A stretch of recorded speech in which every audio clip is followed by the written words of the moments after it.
okay. What I do. Sweet. Okay. Is there any introduction? Did you? No, I'm gonna actually peace out. Okay. I wish I could do all the things that the interns do this summer. I would like to sit in on all the things, but I have my other stuff that I have to get to for this one. So Sweet. I'm gonna leave you guys to it, but I might watch this. I just might watch I'll it on send like it 1.5 or 2. everybody. Yeah.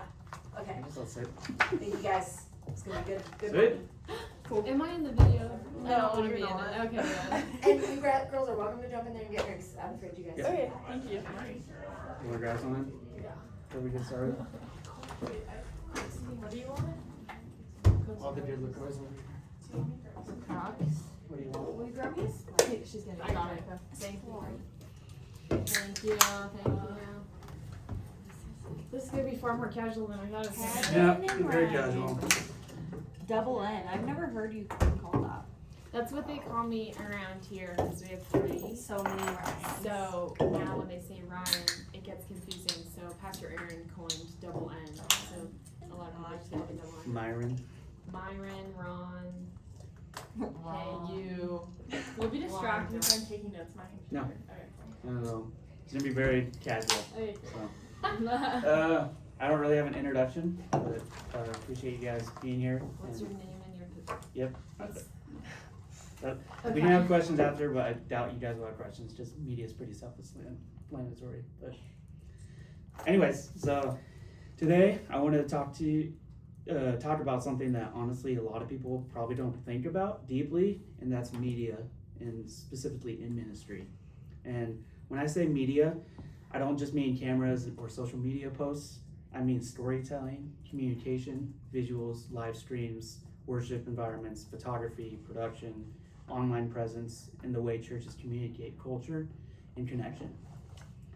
And I think sometimes when people hear church media or social media, they immediately think advertising, like churches are just trying to promote themselves, branding, making the church feel like a business or a company, social media marketing, they're just trying to grow their church and they only care about the numbers, the followers, the views, or online attention. Or they think about like the haze, the inauthentic production, creating environments that feel overly polished or fake instead of genuine, and using production mainly to impress people visually.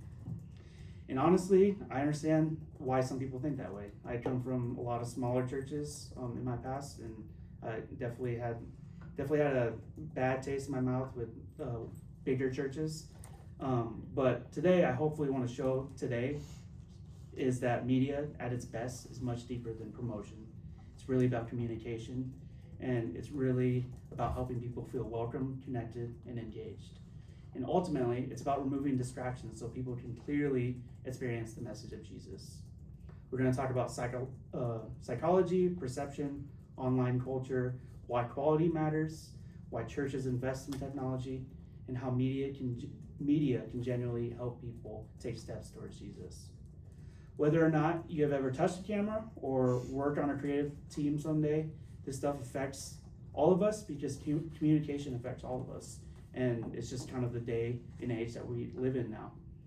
And especially in ministry, there's a good chance if you go to a smaller organization or ministry, most people here will attest to this on staff, that you'll probably be wearing multiple hats at some point. So even if you're not going to become the media person, understanding communication, storytelling, and how environments affect people is incredibly valuable. And about me. So before we jump into all this, I should probably introduce myself a bit so you know where I'm coming from. Hi, I'm Kevin. I'm the media director here at Trace, and I've been involved in photography, filmmaking, live production for almost 11 years now. I studied professional photography at Iowa Central Community College, and later got my bachelor's in worship arts from Northwestern College, a private Christian college in Iowa.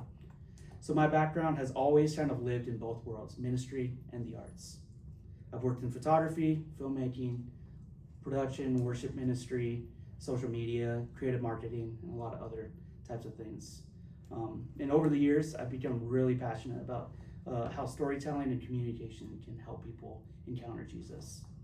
because I've personally seen a sermon clip, a worship moment, a testimony, or even a single photo, and can see how it can deeply impact someone.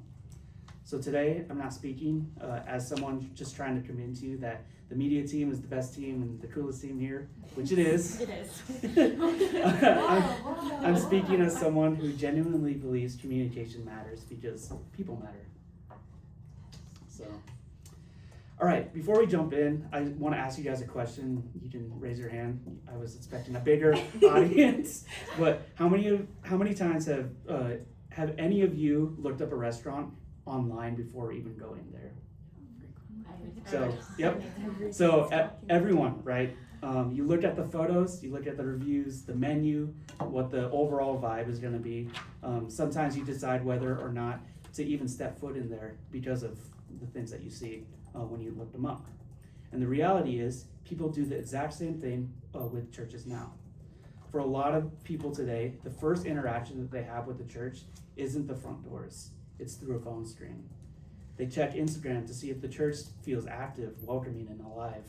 They notice things like age demographics, diversity, worship style, culture, personality. And ultimately, they're thinking, would I fit in here? They watch sermon clips or past sermons to check out if the pastor is engaging. Does this teaching feel biblical and relatable? And do they actually want to spend an hour of their week, every week, listening to this person? They check the website to understand the church, the ministries that are offered, whether they can picture themselves there. And some people, I've heard time and time again that people have watched our live streams for weeks before attending Trace because they want to know what the worship feels like, what the atmosphere is like, whether it feels safe or authentic. And while all of that is happening, they're subconsciously in their mind asking questions like, does this feel welcoming? Does this feel authentic? Can I belong here? And do these people actually care about what they're doing? And those are deeply human questions. And whether churches realize it or not, media is shaping those first impressions constantly. And that's why media matters. Okay. Even if a church isn't intentionally trying to communicate anything, it still is. Photos are communicating culture, music communicates tone, audio communicates professionalism, and people naturally associate quality and intentionality with care. When something feels thoughtful and welcoming, people subconsciously feel these people care, this feels trustworthy, and this feels intentional. But if things feel chaotic, outdated, like a website, blurry, something's poorly lit or difficult to engage with, people also feel that subconsciously. And this applies to literally every environment in life, not just church. The human brain judges environments instantly. And so the human brain is constantly evaluating environments. Our brains are always asking, is this safe? Is this welcoming? Can I relax here? And most of that happens within seconds. People usually feel something before they can fully explain why they feel it. And we do this all the time. So think about coffee shops. Most of us don't choose coffee shops to go to just because of the pristine quality of the coffee. You probably have a coffee shop that you like to go study at because it feels calm and quiet. You probably go to one for conversations because it feels warm and relational and maybe lively. And then there are probably ones that you avoid because the atmosphere just feels stressful or uncomfortable. And a lot of that comes from lighting, music, cleanliness, colors, people, and overall the feeling of the place. And before you consciously think about it, your brain has already formed perceptions. And churches are no different. People experience environments emotionally before they can process them intellectually. And so that's why communication, atmosphere, and production matters more often than people realize. So I'm going to show you some photos of some churches. And we're going to look at these churches. And without hearing a sermon, without hearing the doctrine, without talking to a pastor, your brain is already forming impressions. Look at the lighting, the architecture, the colors, the stage design, the atmosphere, the photography style, the people being shown. And what's interesting is every single church here may genuinely love Jesus and preach truth, but visually they feel different. Some feel modern, young, energetic, creative, emotionally immersive. Others feel reverent, traditional, historic, liturgical, and structured. So I want to show you two churches that visually communicate very different cultures. On this slide is Oceans Church in California. And immediately you probably notice bright colors, pastels, beach imagery, natural light, clean minimal design, and a very relaxed California aesthetic. Their branding and photography feels young, modern, and honestly probably a little chic. They do massive beach baptisms, a lot of outdoor content. Their visuals communicate this very calm coastal culture. Now, on the other side, this is 2819 Church in Atlanta. And if you're in the church area, you probably have heard of them. They're huge right now on social media, and their culture feels very differently immediately. The visuals are darker, they're moodier, more intense and emotional. Their messaging is very bold and urgent. The photography feels raw, passionate, diverse, almost confrontational in a good way. And you can tell they're deeply focused on reaching lost people and calling people toward repentance and transformation. And neither of these churches are automatically right or wrong. But what's fascinating is before hearing a sermon from either of the churches, you already feel something. And that's the point. Visuals communicate culture long before words ever do. So quality communicates care. This doesn't mean churches need to look like Hollywood productions, but intentionality matters. When people see clean visuals, thoughtful photography, good lighting, organized communication, and consistent branding, it communicates this matters, that these people here at this church care. This environment is trustworthy. And honestly, people can tell when effort was made. Good communication helps people focus on the message instead of the distractions.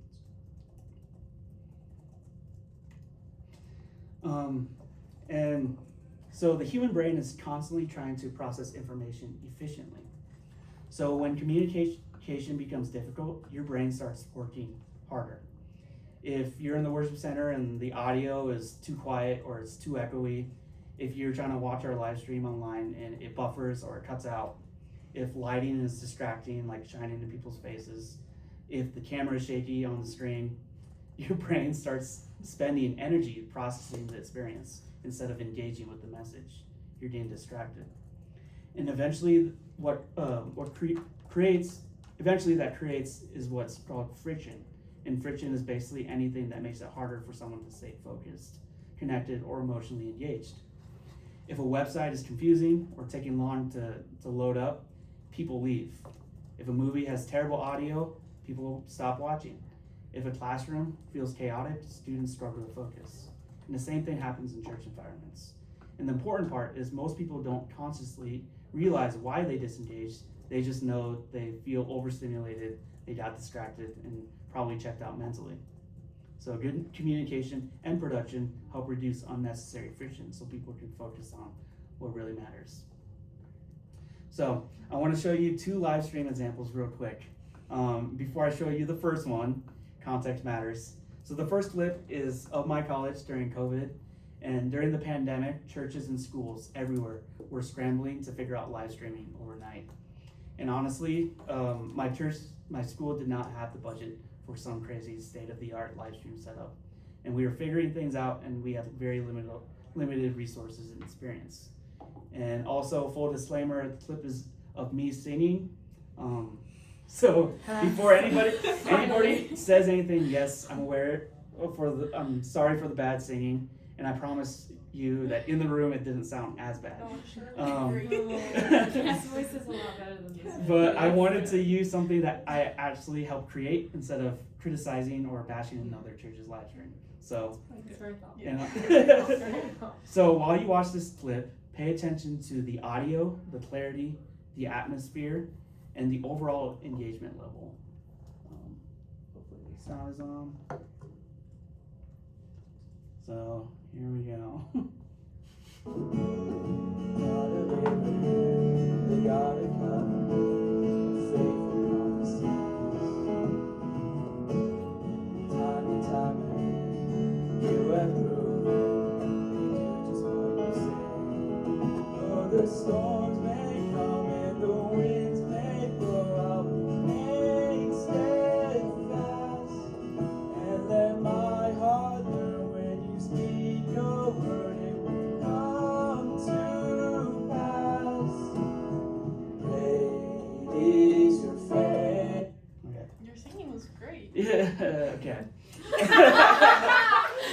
Makes me cringe. Okay, so I'm gonna show you another church, and this clip is from Rock City Church in Ohio. They're a pretty big church, and they've invested heavily into creating a strong worship online experience. And while worship matters in both examples, don't get me wrong, I want you to notice how communication quality affects engagement.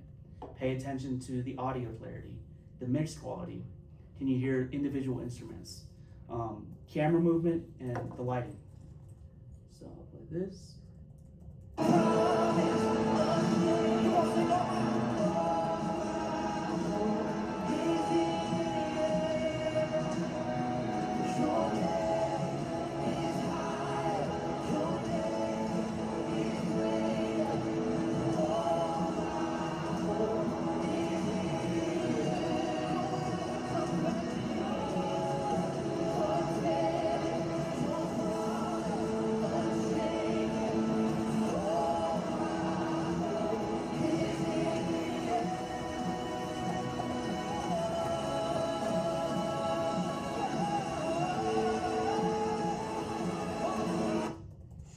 Okay.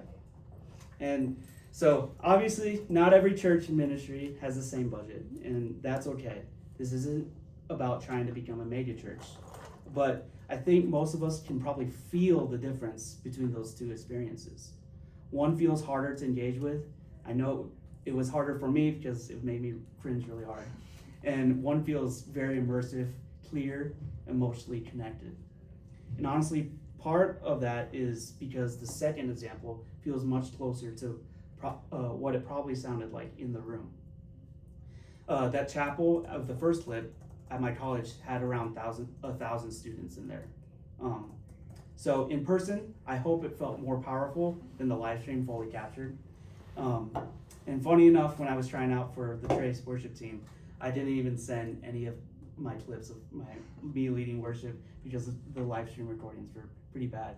And it wasn't a very accurate representation of what it actually sounded like in the room, or what my voice actually sounds like live. And so, yeah, that's just kind of a testament of how why good media matters.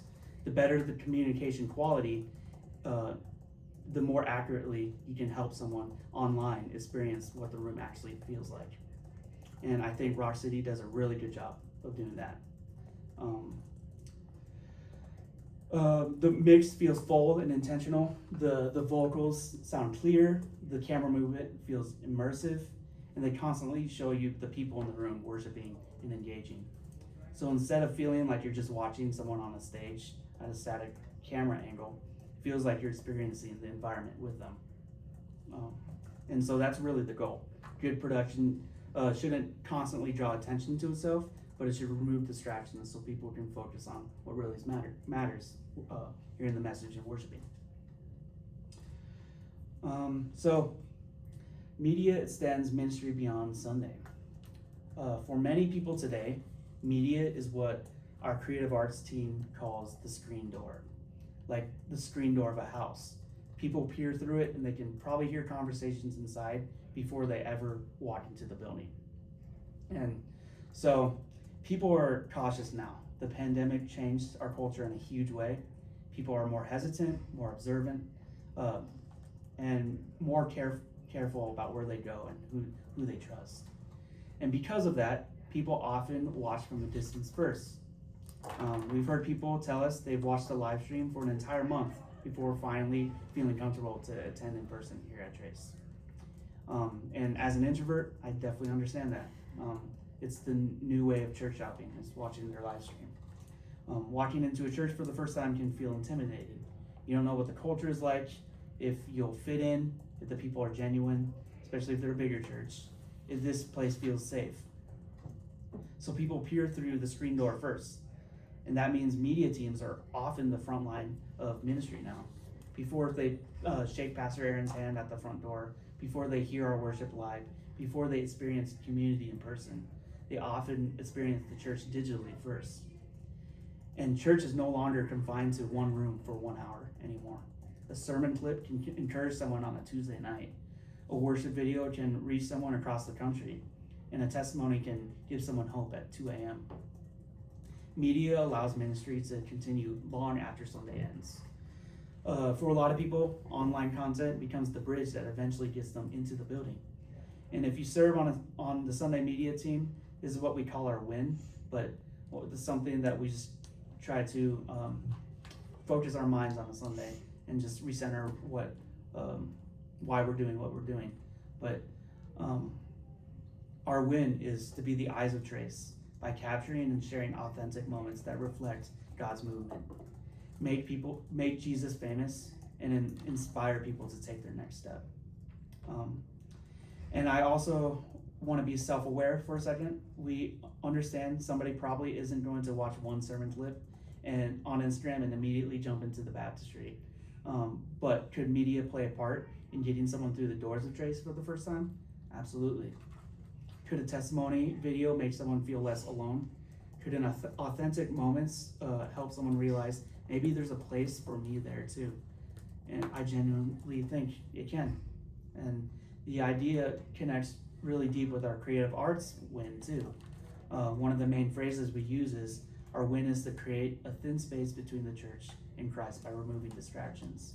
It's creating environments where distractions fade enough for hearts and minds to become open to what God may be doing. Good production removes distractions. None of those things save people. Jesus saves people. But communication and creative arts can help create environments where people are more open to hearing and experiencing the truth. So yeah, we just think it matters so deeply. So, and also with just this day and age, attention is the mission field. So think about how much time people spend every day on TikTok, Instagram, YouTube, Netflix, Spotify, and the list is endless now. Culture is discipling people online now. So the church can't afford to completely ignore those spaces. And this doesn't mean churches should become entertainment companies, but it does mean churches should learn how to communicate clearly and effectively where people already are and spending most of their time. Because the reality is, people are constantly scrolling. And every single day, thousands of things are competing for their attention. And if a powerful image, a clip of a sermon or testimony causes someone to pause long enough to encounter truth, I think that matters deeply. Yeah, shorter slide. Good media builds emotional connection. Humans connect emotionally through imagery. A close-up baptism shot feels personal. A worship moment feels powerful. A prayer moment feels intimate. And emotion itself is not manipulation. Emotion is part of being human. Jesus communicated emotionally constantly through stories and imagery people remembered forever. And media simply helps capture and communicate those moments.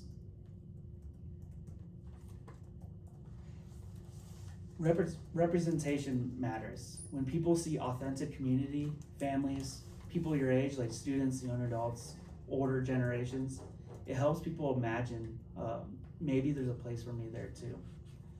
I was actually just in a meeting recently where someone who doesn't even attend Trace said something that really stuck with me. They said, your culture is in your baptistry. In a lot of churches, baptistry tends to happen within very expected demographics. You might see younger kids, kids who grew up in the church, students, younger adults. But what we're seeing at Trace, honestly, isn't super normal. We're seeing people in their 60s or 70s get baptized for the first time in their lives. At the men's retreat, I got to witness a man who had been to prison 7 times get baptized. People covered in tattoos, students baptizing their own parents, entire families taking steps towards Jesus together. And when people see that, it changes something. Because suddenly church doesn't feel like a place for perfect people or a place for one specific type of person. It starts feeling like maybe God can move in my life too. People connect to what feels real, and people can usually tell the difference. Sometimes people see cameras, lighting, audio equipment, or production gear and think, why does a church need that? And honestly, it's a fair question. But the answer is actually pretty simple, because communication matters. If someone can't hear the live stream clearly, if the live stream constantly cuts out, if technical issues become distractions that impacts real people. And at Trace, we also recognize something important. People faithfully give and tithe here, and they've entrusted us to steward those resources wisely. So when we buy equipment, we're not just asking, what's the coolest thing to buy? We're asking, what can help us communicate clearly, reliably, and effectively? And I think all of us have bought the cheaper versions of something before. You save money at first, but eventually it breaks and end up buying the quality version anyway. Sometimes things cost more because they're built to last and built to be reliable. And reliability matters a lot in ministry. Because if something fails during a baptism, testimony, worship moment, or service, you don't get that moment back and you lose people's attention. Before coming to Trace, I worked at the Broadmoor doing live production where we use equipment that costs hundreds of thousands of dollars, sometimes millions of dollars for large scale productions. So I can honestly say Trace is actually being very, very thoughtful with the things that we purchase. We're constantly balancing stewardship, reliability, effectiveness, and ministry impact. And one of the biggest compliments we received came from a production director from Southeast Christian Church in Kentucky, a church that with more than 30,000 people attend every weekend. And one of the things he said, he was just honestly shocked by how much our team accomplishes with the size of our creative staff and the equipment that we're currently using. And honestly, that's something our team is like really proud of, because good equipment isn't about showing off. The tools themselves are not the ministry, they support the ministry, and they help us communicate clearly, capture life change, and remove distractions so people can focus on Jesus. And just kind of on a personal note, why I personally love just the field that I'm in is that it preserves moments people may never get back. Photos and videos are captured. They're captured for life, forever, and that's one of the reasons why I fell in love with photography and filmmaking in the first place. At its core, photography and film are really about documenting a moment in time. You're capturing moments that can never be fully recreated again. The emotion, the atmosphere, the people, the life change happening in real time. And this actually became really, really personal to me. And I didn't realize how much it meant to me. And if you didn't know, my mom passed away to cancer when I was in college. Although I live every day with the assurance that I will see her again one day, I still, Lord willing, have a lot of life to live. And that's a long time to live on earth without her. But man, I'm really grateful for the moments that I captured with her, because at the end of the day, what I really have left of her are the memories of her, the few material possessions she left behind, and the photos, the videos, the recordings of moments that mattered. Tiny, ordinary moments that didn't really seem important to me at the time, but mean everything to me now. And so I'd honestly encourage you guys to document your life more. Take photos, take videos, capture ordinary moments with the people that you love, because life is precious. And the reality is we don't know when God will call us or someone we love home. And maybe this sounds a little deeper than a media presentation, but as cheesy as it sounds, I genuinely believe to my core that my work matters.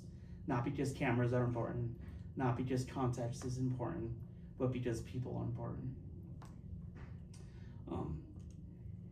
And moments matter. And moments matter. When people move in someone's life, when God moves in someone's life, when people take a next step towards Jesus, when a family is restored, when somebody gets baptized after years of pain, running away from God, those moments deserve to be remembered. And honestly, one thing I try to remind myself and our team and my team all the time is, yes, we have to do 3 or 4 identical services every weekend. Yes, sometimes things can feel repetitive when you do this every week, but you genuinely have no idea who you're taking a photo of or how much that photo might matter to someone years down the road. You don't know what someone may walk through later. You don't know what memories their family may cling to someday. And because of that, even ordinary moments matter more than we realize. And honestly, I think it's one of the coolest part of media ministry because we're not just creating content. We're preserving stories of transformation, real tangible evidence God is moving in this church, and we're documenting the faithfulness of God in people's lives. It's easy also sometimes to dismiss analytics as just numbers, but Pastor Aaron says this all the time at Trace. Every number has a name, every name has a story, and every story matters to God. I think that completely changes the way that we should look at media, because every view, every play, every share represents a real person. A sermon clip with 5,000 views isn't just content performing well. That's 5,000 opportunities for someone to encounter truth, encouragement, or hope. And obviously not everyone watches the full clip or has some huge life-changing moment, but they're still people, real stories, real struggles, real questions. So yeah, we're talking about people who are made in the image of God. As we wrap up, I hope one thing that you take away that from today is that media is so much more than lights, cameras, social media posts. Media shapes first impressions, it shapes trust, connection, it tells stories, preserves moments, it helps remove distractions so people can follow Jesus. We talked about how people can often experience church digitally before they even experience it physically. We talked about how environments affect people emotionally and psychologically, and whether they realize it or not. We talked about stewardship, authenticity, and why quality and intentionality matters. But more than anything, I hope you understand this. The reason why media matters so much is because people matter. And getting to capture and share stories of people with others and share it with people for a living is an honor. And so, yeah, I thank you guys for listening to my mumblings, and seriously appreciate your guys' time. Excellent. Good job, Sweet. Can I Mine. ask a question? Sure. I was just wondering, what's like the average weekly amount of viewers for our live streams? Do you know? So our live streams, we get about anywhere from 600 to 1,000 people. Wow. That's crazy.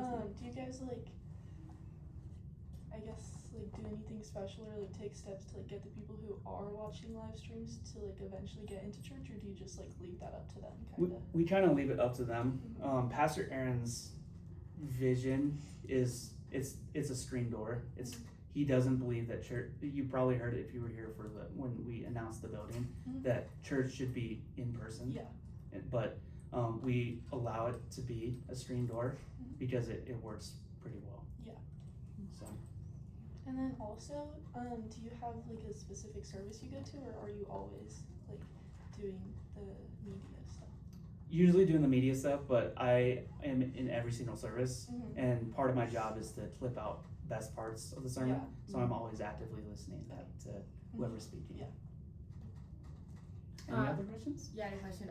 You talked about like 2819 and Oceans, like what they're trying to communicate through their social media. What are you trying to communicate through our social media? Good question. What are you doing? That's the thing is when I am training new people, part of our win is capturing authentic moments. So showing the culture of our lobby. A lot of churches, people come and go really quick. They don't stay after church to chat and talk. So the moments in the lobby are huge. Obviously, the majority of our Instagram content is baptisms. That's not normal. Like most people maybe see 10 to maybe 100, like bigger churches, a year baptisms, but Really? we're seeing 10 to 15 a week. Crazy. I know. Yeah, most churches actually do what's called a baptism Sunday. So they have people go through classes and then they wait until they can have a big Sunday. Yeah. I personally have never been to a church that offers baptism every single Sunday. Yeah. So it's again one of those things where it's removing obstacles to get people to Jesus. Like why would we Yeah. hinder their ability to get Yeah. baptized if they're wanting to do it? Yep. So, Because here it's just they grab the towel and then go to next steps, and then can they do it the next Sunday? Yep. yeah, Yeah. they have They're- to have a conversation Well, to yeah. make sure they're ready. But like I've witnessed one time there was a guy who was like, I need to get baptized right now. It just happened Yeah. last week. Yeah. So- Yeah, so they have a quick Sorry. conversation like, are you actually ready, or is this just like kind of an emotional tug? and then they make sure they're ready, and then they're like, yeah, go for it. Yeah, and our people on our baptism team have really good discernment, and Yeah. I mean, even on open baptism Sundays, there's a lot of people that get not turned away, but hey, let's have a Maybe. deeper conversation about Yeah. this. Yeah, we've set up really intentional, I believe it's Emily who set up really intentional questions to make sure that they know what they're doing. And that's the only reason why we make them wait a week is Mhm. because we really want to have that intentional conversation with them. Mm-hmm. That's good, cause I know there's a lot of people out there that have just gotten baptized because it was like an emotional moment, and then they're like, oh, what did I just do? Yeah. And it does happen, but it's public declaration that you want to make Jesus the Lord and the leader of your life, and so that content matters a lot. What I'm trying to say is just we're a messy church, so people with tattoos and all walks of life. So we're a very interesting church compared to a lot of churches demographics. I'll tell you that. It's awesome. What would you say your favorite thing to like capture is? Like, would you say it's the messages, the worship, the baptisms? I think it's the baptisms. That's kind of a cop-out answer, but I'll share a little bit about my testimony. I just got baptized last summer. Been a Christian for the majority of my life, following Jesus, but it was always a sense of pride in my heart. That is like, I don't need to show people that I'm a follower of Jesus. But just the amount of stories, like when they're in that water, they are a completely different person. And when they go underneath the water, they come up as a new person. And yeah, it's just crazy that I've been able to see so many baptisms since I came here in Easter of last year. So baptisms are definitely my favorite. Any other questions? Sweet. Miss Davis. Thank you. Mine's a lot less inspirational. Do you want to swap seats? Yeah, I'm just pulling up the presentation. Thank you, sir. Appreciate it. Okay, hi guys. My name's Ryan. I'm the communications director here, so I'm in charge of internal and external communication processes, marketing, branding, the merch store. So those are a few of my things. So what I wanted to talk to you guys about today is how to communicate effectively. Communication is a part of everyday life, everything that we do. So learning how to communicate effectively is going to help you guys become better friends, better kids, better employees, better leaders. So how to lead by communicating well. Hello? Yay! Okay, so communication is always either building clarity or creating confusion. It's a two-sided coin. You're either helping or hurting. So, like we talked about in staff meeting, everything is communication. Your words, obviously, is communication. Body language is communication. But communication comes in many other forms, like Kevin was talking about. Media is communication. Even things like chaos, delays, or excellence. It shows how you're understanding things, how you're executing things, how much you care, that kind of stuff. Every single thing is communication. So don't think, it's just XYZ, I'm just gonna do XYZ. That is communicating something. It may not be what you're thinking, but it is communicating something to someone. Communication shapes experiences. How many of you have had a terrible experience because something didn't get communicated, or you're reading something and you're like, that's actually not at all what they mean? Everybody, right? Yeah. Now think the inverse. How many times have I frustrated somebody else because I didn't communicate effectively? It's a little bit harsher of a reality, but it's true. Like, both ways, people frustrate you and you frustrate people. So what I want to talk today about is how do we minimize our effect in communicating poorly by communicating well. The definition of good communication is conveying information clearly, concisely, accurately, so that it is easily understood by the recipient. And I'm going to highlight keyword recipient. If you are communicating, it doesn't need to make sense to you, it needs to make sense to them. So if you're saying something and you're like, yeah, it makes sense, do they think that? Recipient is the key word. Do they know what you're saying? Great leaders are great communicators because they understand who they're talking about. The Bible talks a lot about communication. So these are just some verses I pulled. Proverbs 18:21, the tongue has the power of life and death.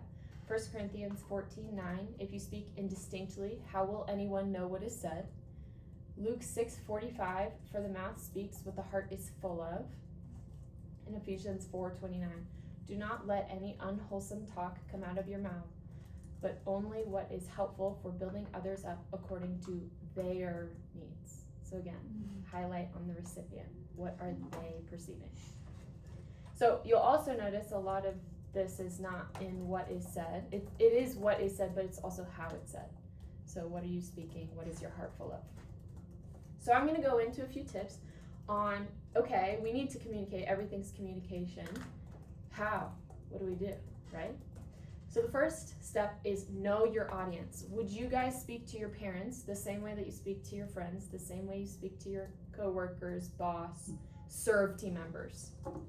No, right? Like you would never speak to your parents the same way that you're going to speak to your boss. You're probably far more cavalier, like you're just going to be whatever with them. Whereas your boss, you have to be very intentional. You have to show them respect.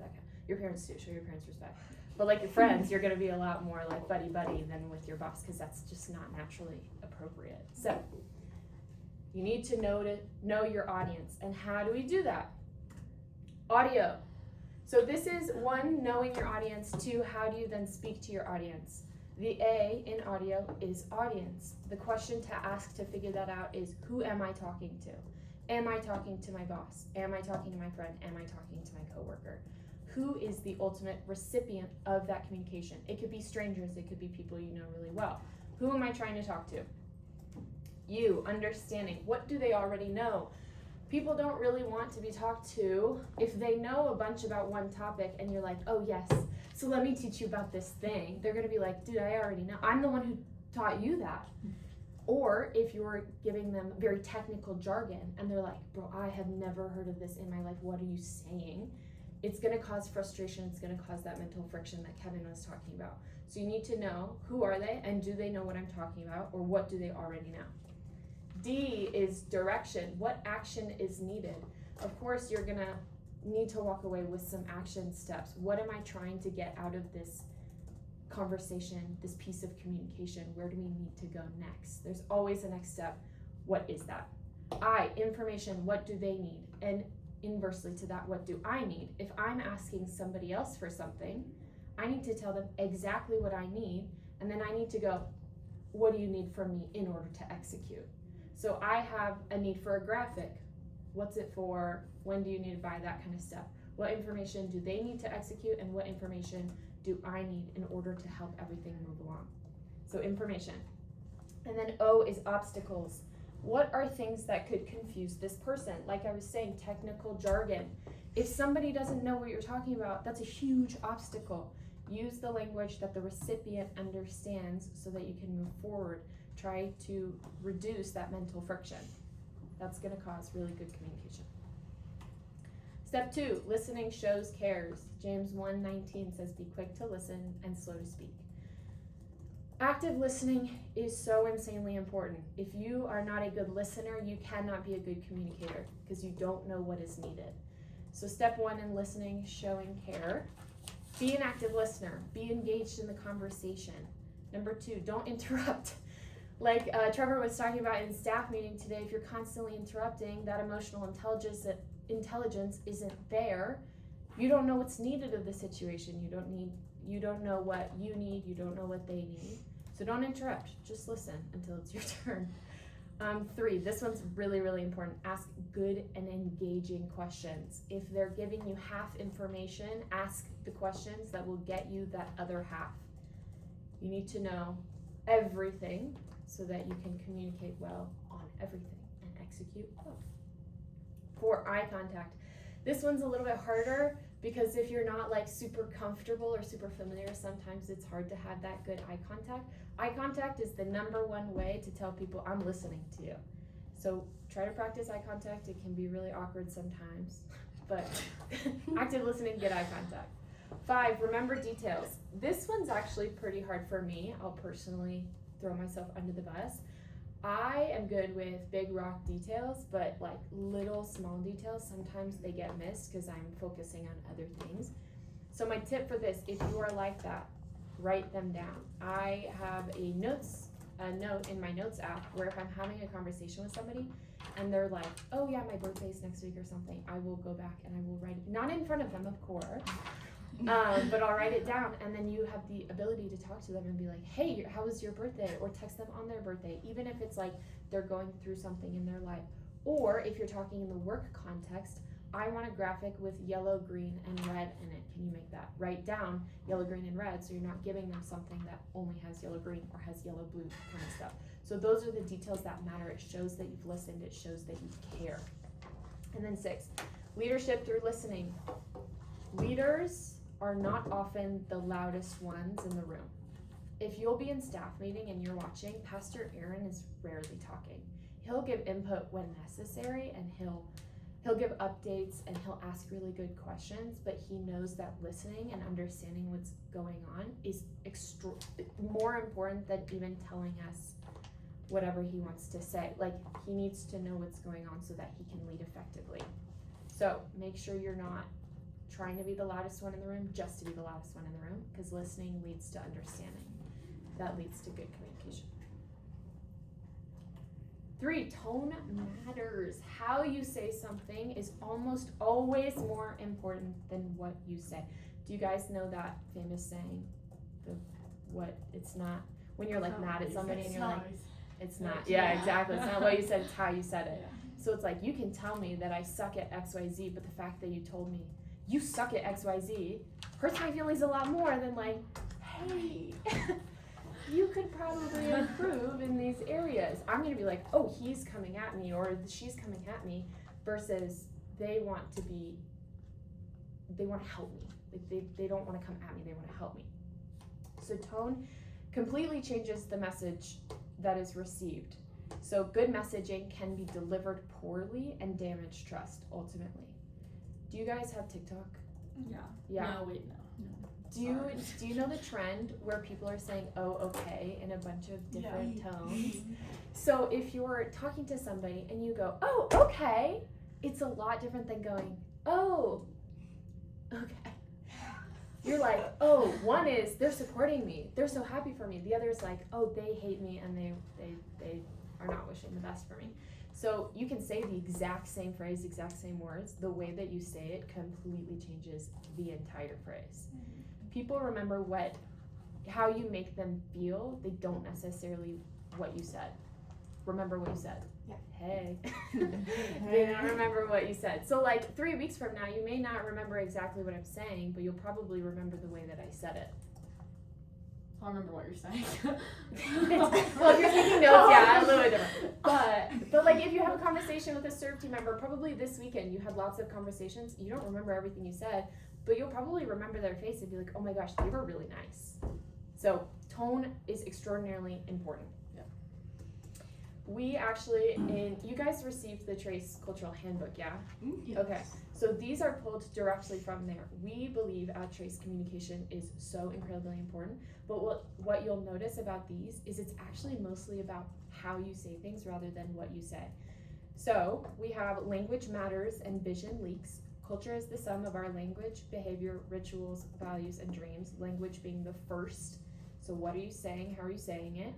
And then 3, we never use sarcasm to communicate. Sarcasm doesn't build relationships. So if you're in a meeting and you're trying to get something done and you make a flippant, sarcastic comment, it's probably not going to really help the conversation. So it's all about how you say things. So this is super, super important here, specifically at Trace too. 4, this one might seem a little bit obvious. It's harder to actually remember in the moment than you may think. Good communication builds trust. Bad communication causes problems. Feels obvious. In the moment, it's a lot harder to remember. So this is what we call the expectation gap. So we're gonna put 2 parties. We have party A and we have party B. Party A represents the expectation line. Party B represents the reality line. So party A approaches party B and says, hey, I want to put on a party. I want to put on a party. I want it to be awesome. Can you do that for me? Party B goes, yeah, sure. I got it. Party A did not communicate, I want this by June 1st. I want it to have 6 food trucks. I want it to have a trampoline park. I want it to be awesome. Party B goes, yeah, we'll have a dinner party. We'll cater Chick-fil-A and it'll be in the venue. 2 completely different experiences. So party A had this incredible expectation. It's gonna be the best party of the year. It's gonna be incredible. Party B's like, yeah, this is my version of an incredible party. So now there's an expectation gap where there's lack of trust, suspicion, frustration, and division. Party A and Party B are probably not gonna wanna work together again because Party A is gonna go, Party B didn't help me at all. Their version of excellence is completely wrong or completely different than mine. Whereas Party B is probably gonna be like, they didn't tell me what they wanted. They didn't communicate what they needed or what their vision was. And they're being so strict. Like, I did an excellent job. And it may be excellent, but because it's not the excellence that Party A expected, there's now this gap. So if they're put on a project in the future, there's gonna be a lot of working through that needs to be done. So making sure that you're communicating really good at the start is so important because we don't want to be creating expectation gaps where there's all this suspicion, there's no trust amongst team members. So making sure you're on the same page early is so important. Poor communication. It creates confusion, frustration, misunderstanding, conflict, distrust, chaos, mixed expectations. If you have good communication, the inverse of all of that, where there once was confusion, there's now clarity. Where there once was misunderstanding, there's now understanding. Where there was once missed expectations, there's now reliability. So every interaction either creates or erodes trust. You have to think early on, which path do I want to take? Do I want to create trust by talking to them about my expectations or my hopes, or do I want to just kind of wing it and see what happens? It's probably not going to be the same experience. Okay. 5, good communication is clear. It's clear. So I'm going to throw up a billboard. If you're driving, you have approximately 5 seconds to see what is on a billboard and what it says. Please tell me in 5 seconds what this is saying.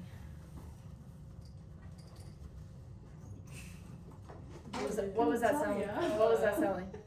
Voodoo. They're open at 5. That's great. Where was it? What was it? Up the street. Perfect. Awesome. Well, it's actually a Cajun Creole eatery with over 85 menu items. Classic. Downtown Marquee. I don't know how to say that city actually. It's not all spicy. You have 5 seconds to read a billboard, and that's what you're trying to say. How many people do you think actually went to the Cajun Creole eatery because of this specific billboard? Probably none. You have no idea what this is for. Same as this. What does this say? Men because women to the are left. Always right? It's so confusing. So men to the left because women are always right. We understand that that's true. Yes, ladies? Yes. Yay. But when you read this, it's so unclear. You have no idea what it's saying.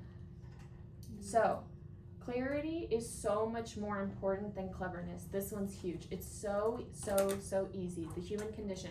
We want to be seen as clever. We want to be seen as smart, snappy, fun.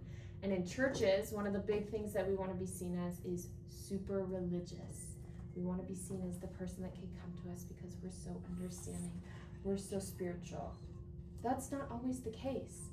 Maybe somebody doesn't understand that, or we're getting so technical.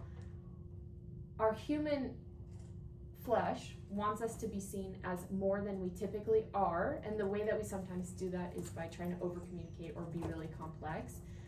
But what you're needing to do in good communication is going back to the recipient. What is the recipient going to relate to? What are they going to understand?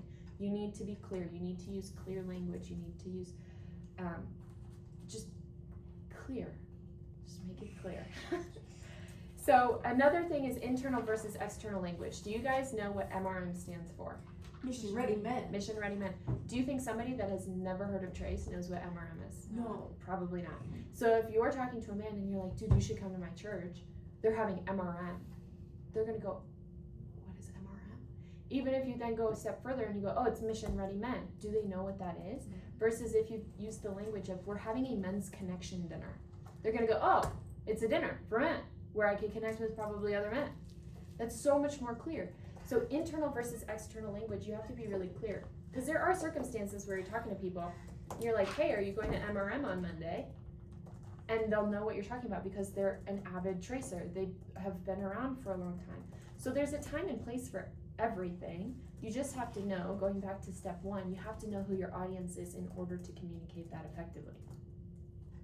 So practical tips, keep it simple. Less is usually more. Less words.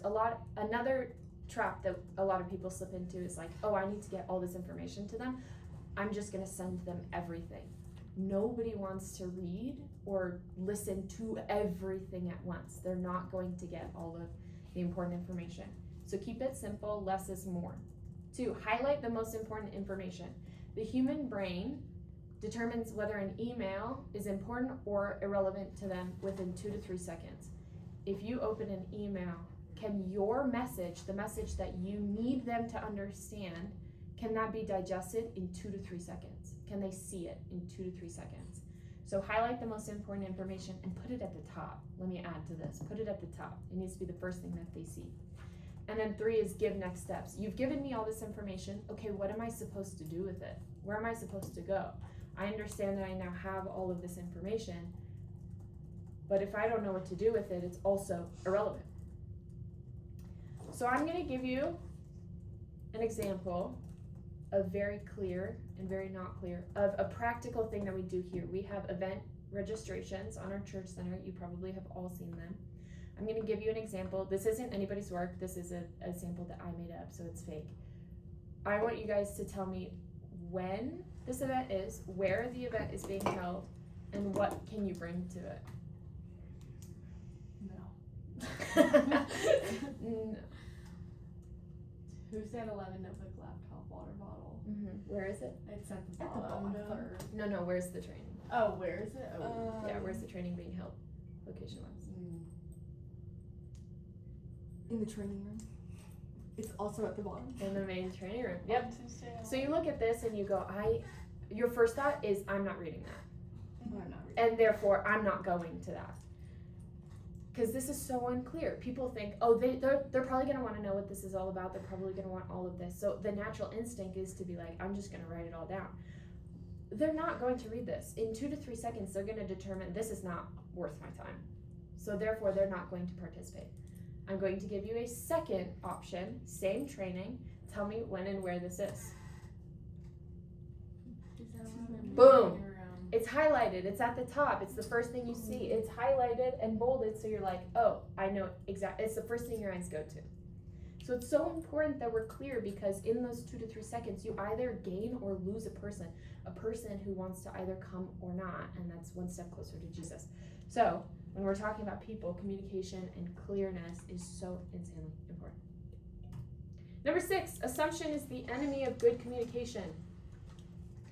If you have to say, I think, or I think it should be okay, I think it's clear, I think they understand, I think it should be okay, I think they get it. The answer is no. The answer is a big fat no. They probably don't. So you need to check it again and get others' input. It's so easy, again, going back to the internal versus external language. If you're promoting an MRM event and you say, yeah, they know what that's about, if you sent that to somebody who has no idea what Trace is or MRM is, will they understand what this is for? Probably not. So you have to go back and you have to say, where can people get caught up? Where can they get confused? Going back to audio, who's your audience? What are the obstacles? What do they already know? What information would they need? They need to know when, where, and why. They don't need to know totally what it's about, because they'll figure it out when they get there. You want like a line where it's like, we're doing leadership training. Great, I'm in. But other than that, you can't assume that they know what you're trying to say. All right. 7, take your time. Good communication takes lots of time. Take time in your writing, in your editing, in your speaking, and in your sending. This one's really important, in your sending. You are sending your communication out. Have you taken the time to look through it, triple check it, make sure it's right, make sure it's understandable? A practical tip for this is on your emails, there should be a setting where you can actually delay send. When you hit send on an email, that setting, I think it's between like 30 seconds to 5 minutes. Once you hit send, it'll keep it in your cloud and it won't actually send it until those 5 minutes are up. There's been plenty of times where I've written an email and I've hit send, and as I'm sending, I see a big old typo and I'm like, oh, I'll never get that back. That's terrible. So it'll delay that, so once you hit send, you can actually receive it back and then make that change. Or if you're in kind of a heated argument with somebody and you send an email and you're like, oh, that was not relationship building, you can get that back and adjust it. So that's a good practical tip on how to communicate well through email and making sure that you can triple check it. One of the most helpful sayings that my father has ever told me, he's told me lots of helpful things, but I used to have the tendency of writing every and all details in everything. And he was my like career mentor for a really long time. And so I would send him emails and be like, what do you think of this email to send to this person? Is this a good email to send to them? And he would pull me back and go, you need to take the time to shorten your email. So he actually was working in a big high-tech company and somebody sent him this really long email and he immediately opened it and was frustrated because he was like, I don't have the time to read all of this. But the top line of that email was, I'm sorry I didn't have the time to write you a shorter email. Our natural tendency is to write everything out, but you actually have to take the time to edit it back. So take the time to write a shorter, more effective email for the sake of everybody around you. If you open an email, or if you write an email and you look at that and you go, even I wouldn't read this, they're not going to read this. So make sure that you're checking it. Lastly, great leaders do not communicate accidentally. They communicate intentionally. Be intentional with the things that you're saying. Internal, external, with your parents, with your friends, with your boss. Don't just say things to say things. Don't try to be the loudest one in the room just for the sake of being the loudest one in the room. Be very intentional with the things that you're saying. Oftentimes when people are really quiet and then they start to speak, people lean in and listen. It's because they're being careful with their words. So be careful with your words, whether it's written or verbal or body language, like be intentional about your body language. Everything communicates, so be very intentional with all the things that you do. Good job, Ryan. We have one more section. Oh, perfect. We have an hour and a half. How do you get the last presentation up? I had a question for you. Yeah. Where did I put it? Hang on. Put your name next to it. I may have lost it. I have my other set of notes, please. Thanks. Oh. Nope. It's not important for this. Never mind. Swag. Oh no. What do you? Oh wait. No. That's for later. That's for when we're For interviewing you. That's yeah, not the for Q&A right now. section. Sweet. Yeah, I didn't get into the technicalities of like what I actually do and what my like job is, because the systems will be different everywhere you go, and so we'll talk a little bit about some systems we use here as far as planning goes. But communication, like you use that even when you get a job in your personal life. So how to communicate effectively and do that well, I thought that would be a lot more beneficial to that. Okay. Section 3 of Kevin and Ryan's leadership training. How to plan. Kevin and Ryan. Kevin and Ryan. Ryan and Kevin. Does it sound better, Kevin and Ryan, or Ryan and Kevin? Hierarchy is Ryan and Kevin. I'm not. That's not a thing. We're not. I just let her talk. I'm the communicator. I'm the communicator. I'm the communicator. I like words a lot more.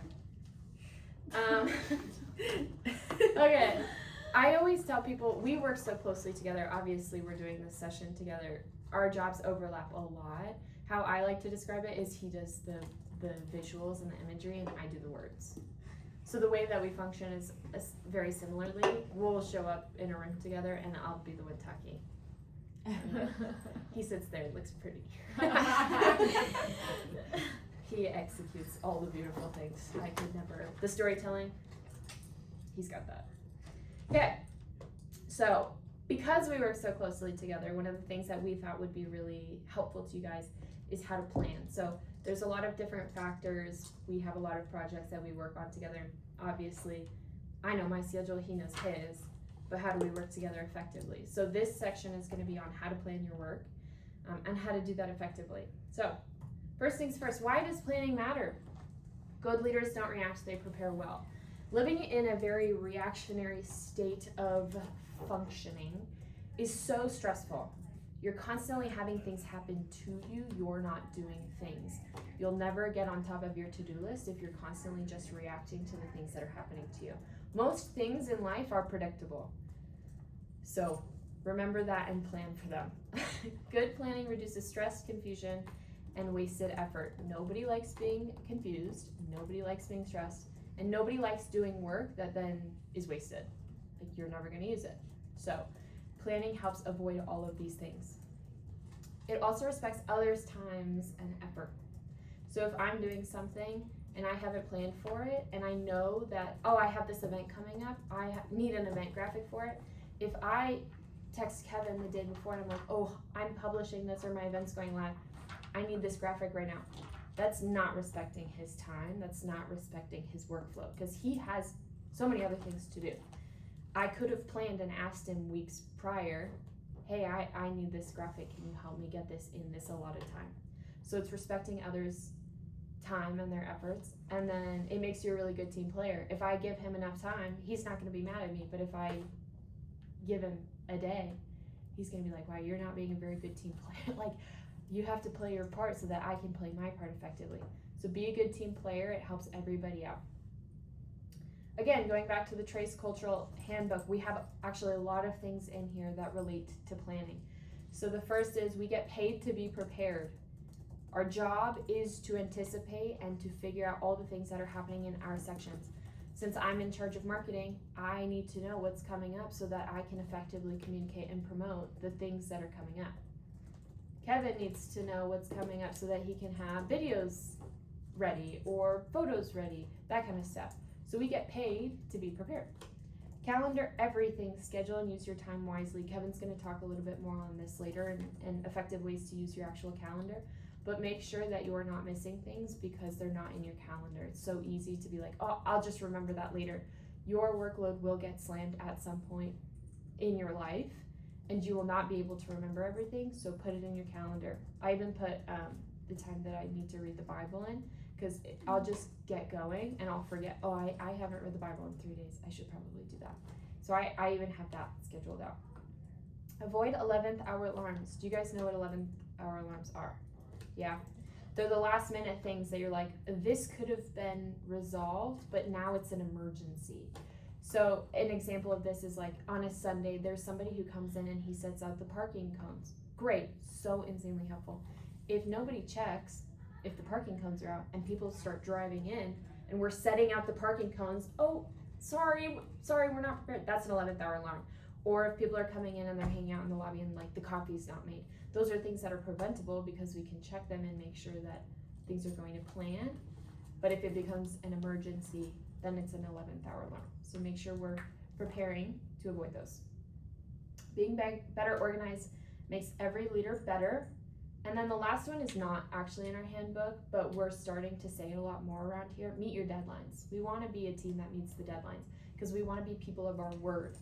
If you have a deadline and you explicitly say this is the deadline, that's essentially making a promise. We don't want to be people who are unreliable and break our promises. So we need to be a team that meets our deadlines.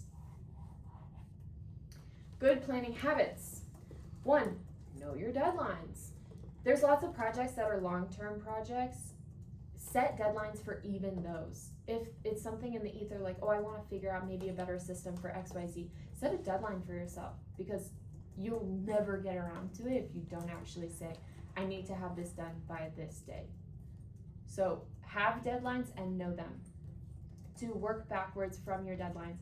Kevin's going to go a lot more into this one also. We have a 7 to 8 week creative arts big 3 plan. So our big 3 is Christmas, Easter, and fall kickoff. We have to have everything prepared for that day. So we work back 7 to 8 weeks. Okay, what do we need to accomplish in this time period? It'll be different for every project you work on. It may just be like a few days or it may be a couple weeks. You need to work out okay, what does this project actually require of me to accomplish a successful outcome? And then how much time do I need for each thing in order to get that done? So making sure you know your deadlines and then work backwards based off of the things that you need to accomplish.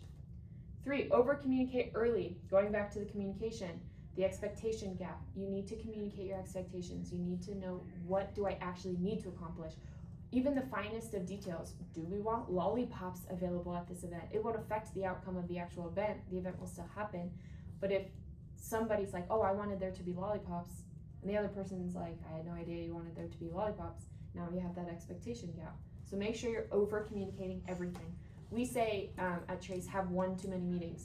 So you've said everything. Okay, have another meeting to make sure that you've said everything and that everything is actually going to plan. And then another meeting. And then another meeting and another meeting. So have one too many meetings. Even if you're sitting there and you're like, I am so sick of talking about this, I almost guarantee something will come up. There is something that people forgot about. Have one too many meetings, over communicate, and do it early. Again, we want to avoid those 11th hour alarms, so make sure you're doing it with plenty of time to resolve those issues when you find them. When, not if, when. Assigning ownership. We at Trace call it 51% and 49%. Have you guys heard that yet? Okay, so I'm assuming you guys have done group projects in school and stuff. There's always a point in a group project where you're like, I thought that you were gonna do that, versus you expected me to do that? Like, oh no. So there was not good communication. We say 51%. If we're working on a project and I say you're 51%, I'm 49%, I'm essentially the support person. The buck stops with him. So if something doesn't get executed, it's his responsibility. So I am the support and I help him get what's needed, but he is the lead on the project. That's a different way of saying it. He's the lead on the project. So making sure you assign ownership, because if people don't have ownership, things won't get done. They'll say, well, I thought it was her problem. I thought it was his problem. I don't need to do that. When, if there's clear ownership, no, this task was actually assigned to you. The responsibility is on your shoulders. Like, you have to get it done. So it just helps clarify everything. Review timelines consistently. This is very much based on the project that you're accomplishing. For the big 3 events, we do it weekly because there's so many different elements. If it's a lower stakes event or like meeting or something, you may just need to check in like once a month. But there always needs to be some sort of check-in process so that you know things are moving forward, because otherwise there's no accountability and there's no way to like know what the other person is doing. So always make sure, and that's part of going back and over communicating early. How often are we going to meet to check up? So just making sure that's a part of the process. And then building in margin. So building a margin is just preparing extra time for the things that you need to accomplish. So I'll give an example for me. I do all the print products for Trace. So if there's ever like a card or a booklet or anything, I have most likely created and ordered that. I have a dependency on the printer to accomplish their piece. I recently ordered a booklet that came in and it was totally ruined by the printer. Like, they printed it wrong, it was shipped and damaged in the shipping process, and we had to use it because there wasn't enough margin. I will say I got it late, as in like the call to order the booklet came in late. I have a rule for myself. I give the printers 2 weeks earlier than my deadline so that I can resolve the problem, or I can go to them and I say, you need to resolve this problem. So I have the habit of building in 2 weeks for print time. I build that margin for myself because I know that the possibility of things going wrong is pretty great because I have dependency on others. Which then leads me into my next point, risk management and mitigation of planning. So we have a matrix here. You'll see 2 matrices from me in this section. This is the first. This is the risk management and mitigation quadrant. So down here we have low dependency and high dependency. Low dependency are things that you can accomplish on your own. I don't need anybody else to accomplish this for me. It's all me. High dependency, I need somebody else to help me with this. So in my case, I have a high dependency on the printers. I need them. I can't print them myself. I don't have the equipment. I don't have the stuff. So I have a high dependency. Here's my design. I need you to print this for me. On this side, we have low impact, high impact. Low impact, it's something that's like, it won't be crucial to your event or your situation. Like, it's not something that will break something coming forward. Whereas high impact is the opposite. Like, if something goes wrong in this case, there will be large consequences. So what you want to do in planning is figure out, okay, where is my event and my situation on this risk mitigation chart? Is it a low risk situation, medium risk situation, high risk situation? I will give you an example. We're gonna use the example of an event and food and how those two relate to each other. Low risk. I'm having an event. Wouldn't it be so cool to have Chick-fil-A? I didn't tell anybody there was gonna be Chick-fil-A, but what if they showed up and there was a surprise Chick-fil-A? The event is still happening. If Chick-fil-A bows out and they just don't show up, it doesn't affect your situation at all. Or if you're like, oh, I have this big event, I would like lollipops there. The lollipops are not crucial to the functioning of the event. So you don't necessarily need a backup plan for low risk situations. Medium risk, I'm having an event. I told people that there would be 2 food trucks. Neither food truck shows up. Okay, the event is still happening, but I told people there was gonna be food, and now they're not showing up. That's medium risk. The event still goes on, but there's kind of a little bit more consequences.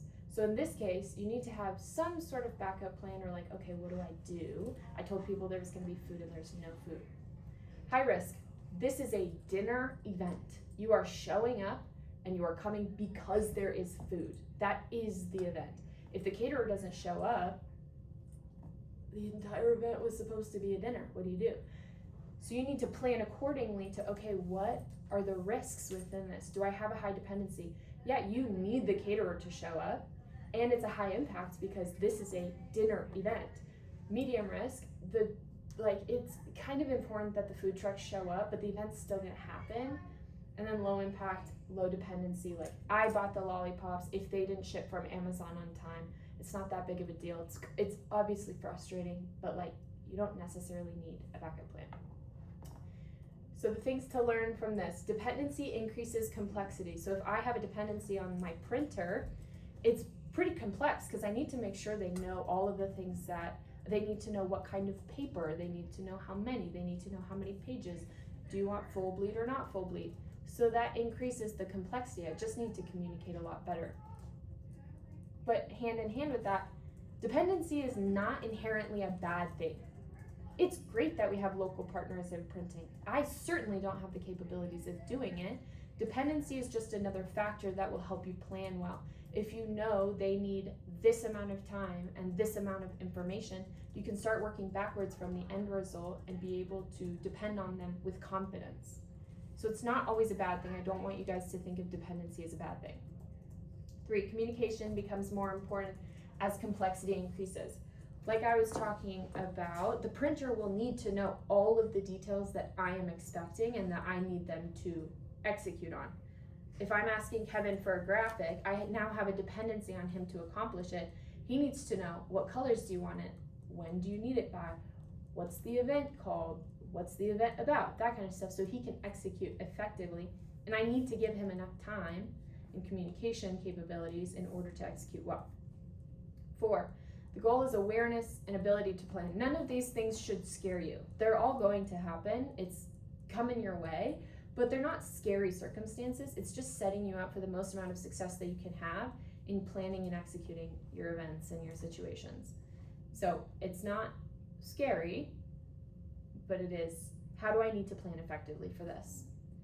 And then approach high, medium, and low risk. That's what I talked about with the relation of like food and the event. Like, how do you actually come to it? If it's a dinner event, I need to make sure I know that's a high risk event. I know it's high impact, high dependency. I need to know that if this doesn't happen, I have a contingency plan. I have a plan B and C. So that's just learning how to plan per what you're actually trying to execute. So high impact, low dependency is self-managed execution. They're all things that you're able to accomplish yourself, but like you need to manage your time and make sure that you're actually doing it. Low impact, low dependency, that's nice to have. You can have a lollipop at the event, but it's not totally necessary. High dependency and high impact, strategic coordination. That's, you have multiple dependencies. I need my printer to execute well, therefore I need to be making sure that I'm really being strategic in my coordination with them and my communication with them. And then low impact, high dependency is dependency heavy execution.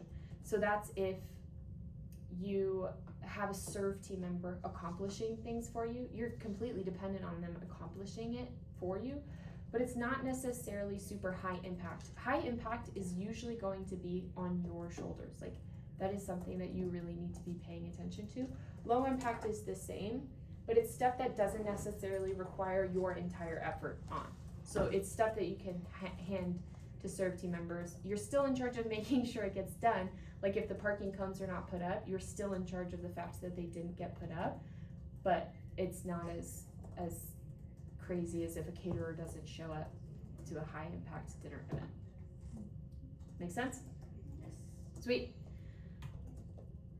Fails and wins. This is just like good communication, poor communication. Fails, no clear goal, no clear priorities. Reactive, not proactive. Poor communication, unrealistic timelines.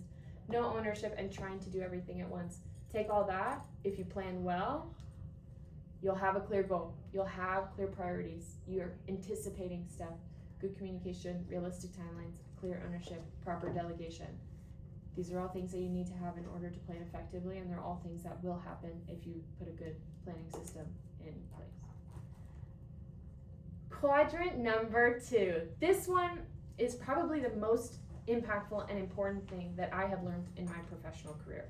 I learned this in college because, of course, my lovely father told me about it. It's called the Eisenhower Matrix. It differentiates, you know it? Yeah, I learned it in college. It's so incredible. I was in college and I called my parents crying because I had multiple classes with multiple very large projects happening. And I had a presentation the next day, and then I had a presentation the week after. And I was working on the presentation the week after because I was like, that one's so much bigger. And my dad looked at me and he goes, "You're working on the wrong thing." And then he introduced me to this matrix. So this is the difference between urgent and important. Not urgent versus urgent. Not important versus important. Let me get to my notes. Wow, I did all that without my notes, yay. Okay, urgent is defined by timing. So urgency is it due now or is it due later? Whereas importance is, what is the impact that it's going to have? So it's measured by impact. Urgent and important are not the same thing. A lot of times it gets very confusing. So I was working on a project that was urgent versus the project that was important but less urgent. So urgency is defined by time, importance is measured by impact. So if it is not urgent and important, schedule it. If it is not important, not urgent, delete it. If it is important and urgent, do it first. And urgent and not important, delegate it. Do you guys know which quadrant you need to be living in? What do you think? Which one do you think? Urgent and not important. Urgent and not Wait, which important. one we need to be in? Important Like- and not urgent? Important, not urgent. Yes. Yeah. That's ideally, you always want to be working on something that is important, but you never want it to get to the point where it's urgent. Urgency typically indicates a lack of planning, a breakdown in planning. So important and not urgent tasks, they're high value tasks, but you need to strategize them around long-term goals with no set deadline or deadlines in the future. So if you're looking forward and you're like, I have this thing due in 2 weeks and it's important, start working on it now. Important and urgent, this is where the breakdown in planning happened. This is very important and it needs to get done right now, it's due tomorrow. So that presentation that I was working on the next day, it was both urgent and important because I needed to get it done, but it was like for a grade, so I needed to accomplish it then. But I didn't plan for it, it became urgent, so there was a breakdown in planning. So there's still high value tasks, but they're time sensitive and have consequences if they're not accomplished. Not important, not urgent, these are what we refer to as squirrels. They're just distractions. They're things that you don't need to be doing. If there's no importance to it and it's also not urgent, don't let it distract you from all the other things that you need to be doing. Urgent and not important, delegate it. These are things that do not require your specific expertise, and they're low value tasks. So these are things that you could hand to a serve team member that don't require, and don't let the not important like trip you up. It's still important to get it done. For like if you're giving something to a serve team member, it's still important, but not important is kind of like, does it need my specific expertise? Do I need to accomplish it right now? There are certain things that you have to delegate to somebody else, or not everything will get done. Okay, so 1, urgent and important are not the same thing. I just want to reiterate that. That one is so hard to trip up on. If something is, even if it's urgent and it's not important, you're like, it's a squirrel, it's a distraction, it's not important to the grand scheme of things. So make sure that you're working on both important and urgent tasks. If the planning has broken down, obviously you need to get that done first, but you want to live in important and not urgent. If you're planning effectively, no things will be urgent, but they will be important. My dad told me a story one time. He was newly out of the military academy. He was at the Air Force Academy. He was newly out, and he was on his base, and his team needed a signature from a higher ranking officer. And so my dad was like, oh, okay, I'll go get it. So he ran across base, and he did not make an appointment. He did not plan, and he walked in. And the first thing that this higher ranking officer said to him is, your emergency, or your lack of planning is not my emergency. So 2, urgency indicates a breakdown of planning. If you're not planning, you have created an urgency. You have created an emergency for somebody else or for yourself. Like, you don't want to create emergencies for yourself either. And that relates to 3, don't let others define your work matrix. My dad and his team, their lack of planning dictated, hey, I need this signature from you right now. It defined his working matrix. We all have other things that we need to be accomplishing. If you're lacking in planning that affects other people, it's bad for the team. Same with if somebody comes to you with an emergency. Don't let them define your matrix. So if somebody comes to you and they're like, this task is very important and also very urgent, it may not be. It may be urgent, but not important in your matrix. So if you're like, hey, hold on, let's talk about this. We need to redefine where it fits in the matrix so that we can get it done effectively. So don't let others define your working matrix. Make sure that you reevaluate based off of what you have to do. And that's not to say don't help people, because obviously you need to be a team player in helping people, but you need to define what's actually in front of you guys. 4, define expectations on both sides. I might have a project that is important and urgent, and I go to Kevin and I say, hey, I need your help with this. La la la. He may go, okay, I'll get to it in 3 weeks when I need it tomorrow. But I didn't say, hey, this is both urgent and important to me. He's gonna go, this is not urgent, nor is it important to me. So going back to the communication, you need to over communicate what you're expecting to start.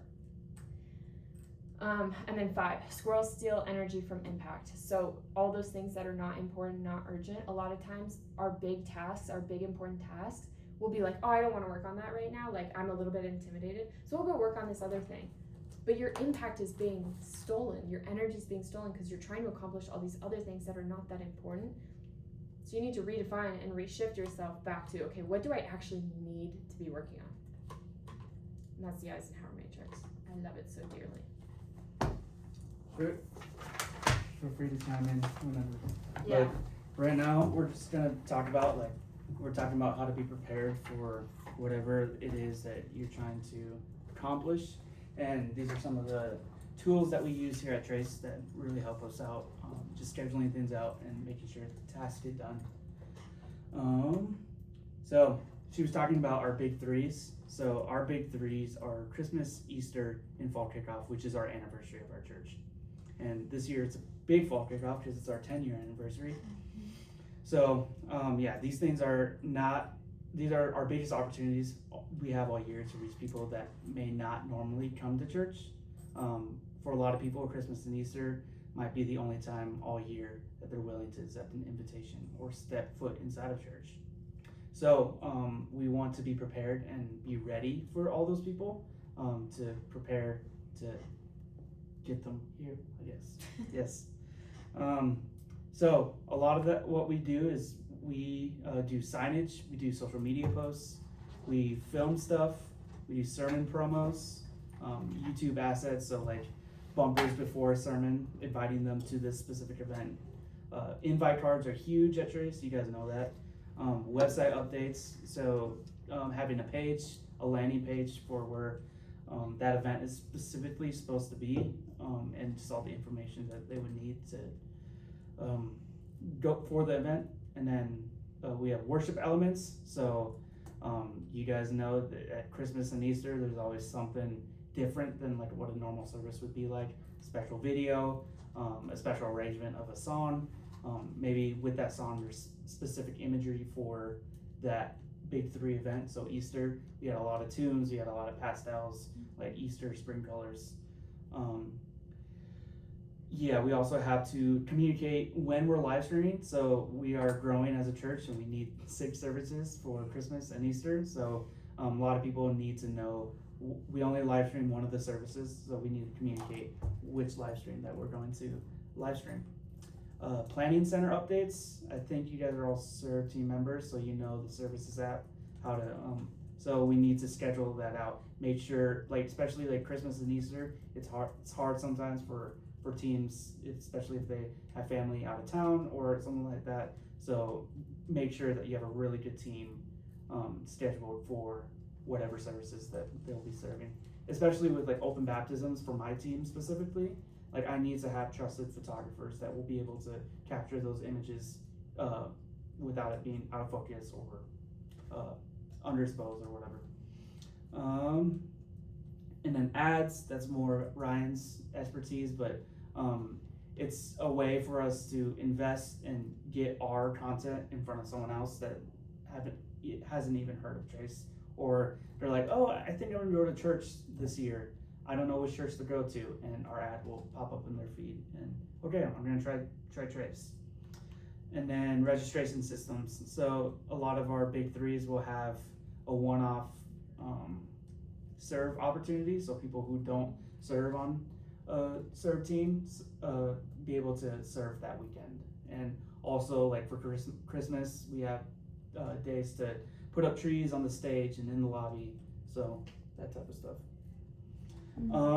So yeah, as you can see, 7 weeks prior, I don't know if you can read it, but that's usually,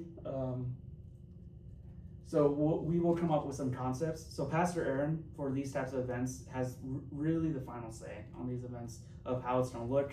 He ultimately, like if he's gonna preach something, he'll want a special element. So this year he wanted a tomb empty and something in the middle and then the cross. So like that type of stuff, and a lot of the branding that goes along with the big 3, we strategize and we make kind of an art board, so specific designs that we have, and he'll choose like his favorite 3 and then we'll figure out which kind that he wants. But 7 weeks prior, me and Ryan get together, usually with Tyler and everyone else, and we all put all of our ideas into one little art board, and like, wouldn't it be cool if this? So this is kind of like the imagining what that event could look like. 6 weeks prior, we schedule with Pastor Aaron, and then here's like, this is what I'm gonna preach on. This year it was Songs of Christmas for Christmas, so we went through a different song, and so that was something that came up. So we will have all like the branding, he'll pick a branding, so thumbnails and logos and stuff. And then in that meeting, we'll talk to him and ask what he wants for branding. Yeah, if I could speak to Yes. that. Like this year at a fall kickoff, so this is the norm. This is like, here's everything that we could do. So in that meeting, we asked him, here's everything that we normally do. What do you think? Last fall kickoff, he decided he didn't want any billboards or like signage on the roads. So that's where we pulled out, and we were different in this. Whereas for Christmas, we were like, do we want to bring back the road signs? And he said yes. So in that meeting, we bring it and we say, here's the playbook which plays do you want us to run? So that's kind of how that functions. And so here's kind of all of that. Then like the next week we have our branding, so we will start creating designs on what Christmas or Easter will look like. We'll start making social media posts, like graphics that we can post on social media. It's all the same branding, but it's all in different like sizes. So like a billboard is gonna be different verbiage than what I would post on social media. Audience. Yes. Who are you trying to reach with these yellow? So social media, you can grab people's attention, and if they really want to know about the event, they'll swipe to the next slide on a carousel, and oh, here's all the details. These are the service times. But obviously on a billboard, people are going 45, 50 miles an hour down this road, Garden of the Gods.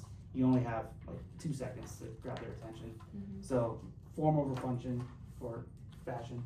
Function over fashion. Yes, she's the communications. Yeah, I forgot about that to mention that. We determine fashion over function or function over fashion. It's a time and a place. A billboard is function over fashion. Yes, we want it to look good, but they're not going to be looking at it for a very long time. Whereas our Instagram is much more fashion over function because you want that emotion to come out. You want them to feel something. So time and place for function versus fashion. So yeah, anything else for Big Three that I'm missing? I don't think so. I think this is just a really good.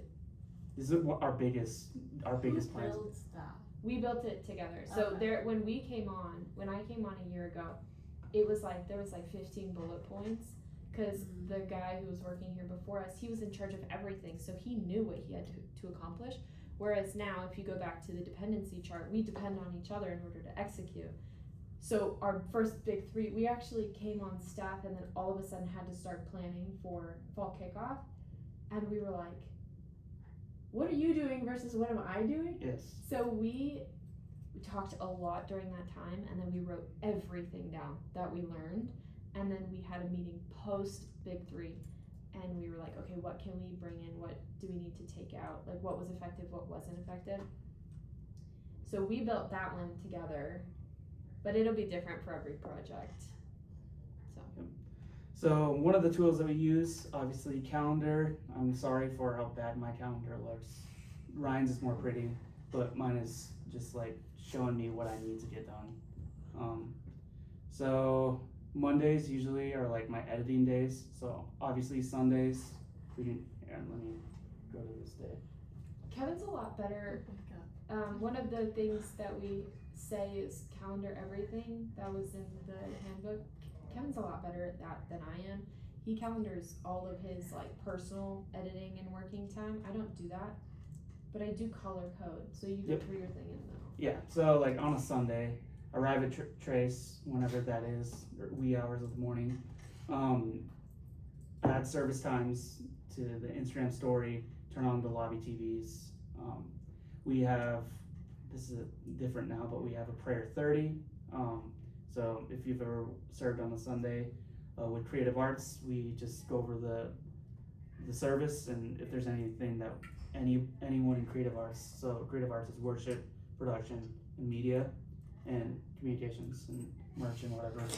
And me too. and- I'm a little adjacent. There's a lot of people in Creative Arts, but just like for the service, does Pastor Aaron need a ladder on stage, like students, or something like that? That's something we'll talk about. We'll talk about how many baptisms, and if there's not gonna be a baptism at like the 8:15, then that camera op doesn't need to be in that location and could be covering something else instead of standing in the dark. So stuff like that. We just pray over the morning, pray over the people coming in, also take communion together, and yeah, and then all the other crap I need to do. So I would recommend doing a color coding system. So if you look at my calendar, I have personal time in green, meetings in flamingo they call it, and then like personal work time in yellow, and then if I have like important due dates, I do red, that kind of stuff. Hello. I'm sorry to interrupt. You guys are also are we over? loving it. You're over, but that's okay. Oh. Oh. And I put my own Cokes in there, so now I'm gonna get it. Sweet. But yeah, then they have like 15 minutes until they're supposed to meet with you. So if you want to take a break and let people eat lunch, I didn't have lunch for you guys today. I don't know if that was communicated to you or not. Oh, we are over. Bring our own lunch. Yeah. Okay. Sweet, thank you. Thank you.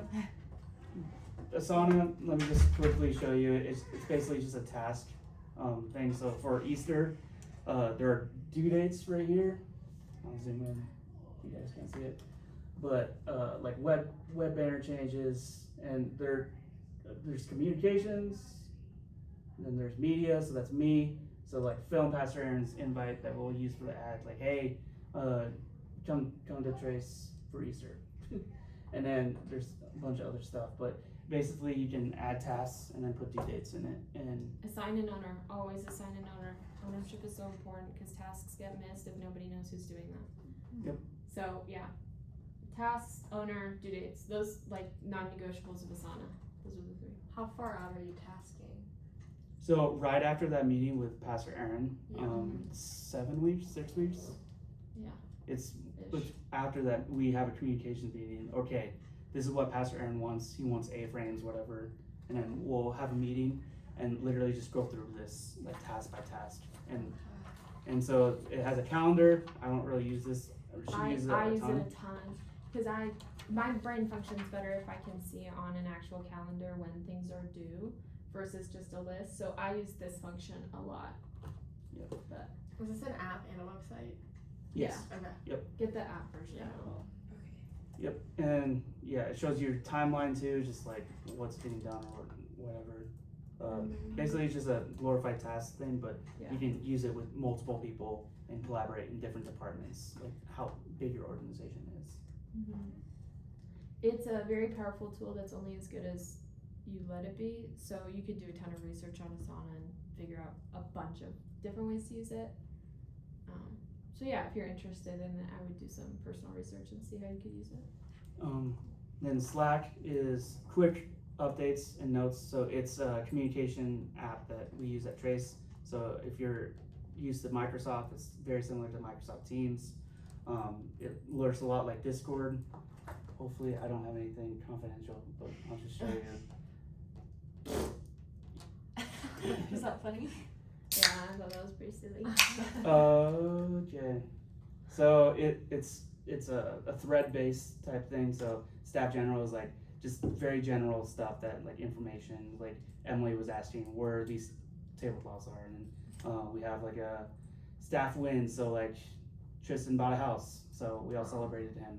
And then you have DMs that you can DM people. So those are very quick messages. It's not something to refer back to.